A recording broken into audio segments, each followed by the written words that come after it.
Bonjour à toutes et à tous. Nous sommes le 29 décembre. Nous arrivons au terme de cette année civile et en même temps, nous sommes là pour accueillir la parole et pour demander à l'Esprit Saint qu'il vienne brûler nos cœurs de son amour, qu'il nous remplisse de cet amour divin en plénitude. Ô Seigneur, envoie ton Esprit, répands ton amour divin en chacun de nous, dans nos intelligences, dans nos cœurs, que nos cœurs puissent ainsi brûler au feu de ton amour et nous permettre de pénétrer la profondeur de ta parole, que la parole, comme un glaive à double tranchant, vienne percer la carapace de nos cœurs pour nous permettre d'accueillir la parole, de la laisser porter du fruit en nous. Ô Seigneur, nous comptons sur la puissance de ton esprit, qu'il vienne et qu'il nous guide à travers ce chemin de compréhension de la parole, pour que nous puissions nous laisser transfigurer, transformer en Christ. Voilà que la première lecture, tirée de la première lettre de Saint Jean, le début du chapitre 2, je vous le lis. Bien-aimés, voici comment nous savons que nous connaissons Jésus-Christ.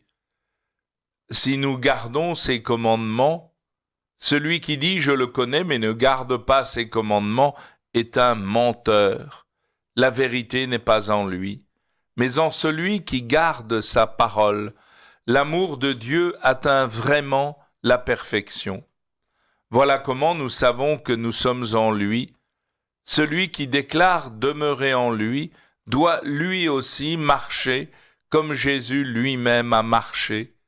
Bien-aimés, ce n'est pas un commandement nouveau que je vous écris, mais un commandement ancien que vous aviez depuis le commencement. La parole que vous avez entendue, c'est le commandement ancien, et pourtant, c'est un commandement nouveau que je vous écris. Ce qui est vrai en cette parole l'est aussi en vous. En effet, les ténèbres passent et déjà brille la vraie lumière. Celui qui déclare être dans la lumière et qui a de la haine contre son frère est dans les ténèbres jusqu'à maintenant. Celui qui aime son frère demeure dans la lumière, et il n'y a en lui aucune occasion de chute. Mais celui qui a de la haine contre son frère est dans la ténèbre. Il marche dans les ténèbres sans savoir où il va, parce que les ténèbres ont aveuglé ses yeux. Alors, Saint Jean nous répète, et il va le répéter tout au long de sa lettre, nous savons que nous connaissons Jésus-Christ si nous gardons ses commandements. C'est-à-dire que la seule manière de vérifier notre véritable connaissance, notre véritable amour du Seigneur Jésus, eh bien, c'est de vivre au rythme de son amour, au rythme de son commandement d'amour. Aimez-vous les uns les autres comme je vous ai aimé. Car si on dit « je le connais », et la connaissance, c'est ici au sens de pénétrer, de s'unir pleinement à Jésus, eh bien impossible de s'unir pleinement avec lui si la vérité n'est pas en nous, si nous ne gardons pas ses commandements. En celui qui garde sa parole, l'amour de Dieu atteint la perfection. Et c'est là où nous avons vraiment à garder la parole, mais au sens de la ruminer, comme Marie conservait toutes ces paroles, tous ces événements, et les méditait dans son cœur. Voilà ce que nous devrions tous faire à l'image de Marie. Tous les événements de notre vie, toutes les paroles, les choses que nous entendons, que nous voyons, eh bien nous devons les garder au plus profond de nos cœurs et les ruminer d'instant en instant. La Vierge Marie, elle a enfanté le Verbe de Dieu et elle a continué à ruminer le Verbe, la parole, tout au long de sa vie pour se laisser transfigurer dans le Verbe lui-même. Et Saint Jean continue, celui qui déclare demeurer en lui doit lui aussi marcher comme Jésus lui-même a marché. Et là, ça me permet de m'arrêter sur un verbe qui revient souvent dans le Nouveau Testament, on marche. En fait, le chrétien, c'est un être en marche. Il est en marche vers la plénitude du royaume, il est en marche vers l'intimité divine par-delà la mort, et c'est là vraiment où quelle joie de savoir que nous ne sommes pas faits pour demeurer sur terre éternellement. Au contraire, nous sommes des pèlerins, nous sommes en route, et d'ailleurs, dans l'Église, le mot de paroisse, par exemple, ça veut dire, étymologiquement, la maison des étrangers, la maison des gens de passage, car nous sommes tous des gens de passage. Alors que souvent, nos églises paroissiales, elles sont au centre du village qui s'est construit autour de son église, et surtout ne bougeons plus. Alors qu'au contraire, le chrétien est un pèlerin, il sait qu'il est en route vers la plénitude de la vie.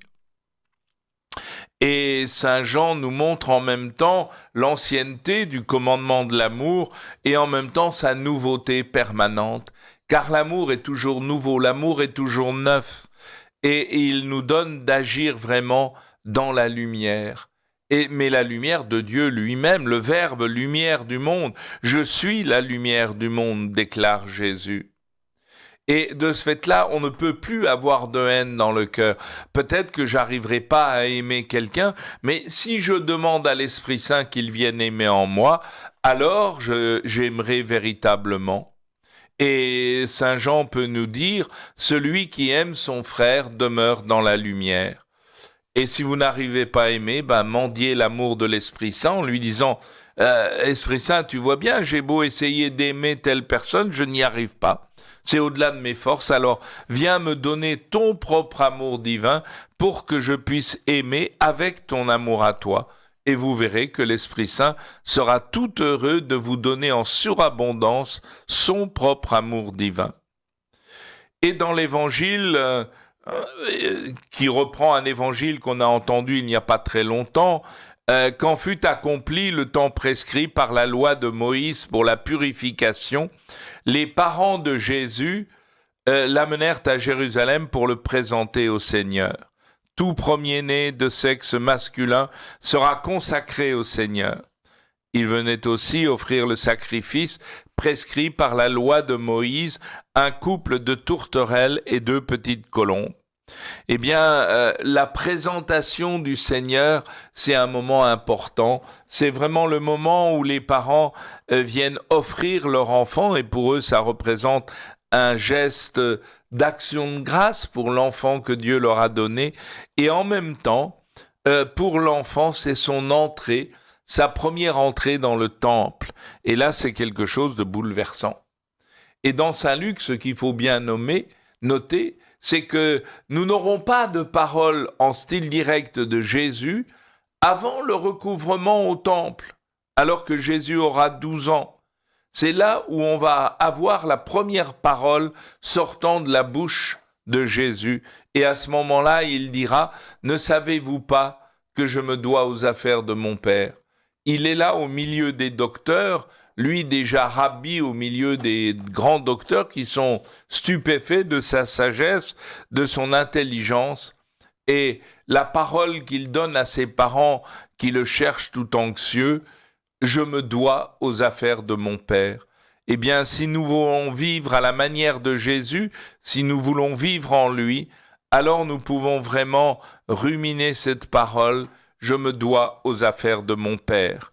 Et puis on voit ensuite arriver Siméon qui va prendre l'enfant dans ses bras et il va bénir Dieu en disant maintenant au Maître souverain. Mais j'ai ruminé ce texte il y a seulement quelques jours, alors je m'arrête là, vous invitant à contempler l'enfant Dieu qui arrive dans son temple. Et que finalement, l'Église, elle ne s'enracine jamais dans une puissance humaine. L'Église, elle vous présente un nouveau-né. D'abord emmailloté, couché dans une crèche. Aujourd'hui emmailloté et qui vient se présenter dans le temple de son Père. et qui, quelques années plus tard, reviendra en disant « Je me dois aux affaires de mon Père ». Et aujourd'hui, il veut que nous aussi, nous puissions donner toute notre vie pour les affaires de notre Père du ciel. Alors attention, regardez un peu dans vos vies quotidiennes, surtout en cette période de fête. Est-ce que vous prenez du temps pour être aux affaires de votre Père du ciel? Bonne journée à toutes et à tous.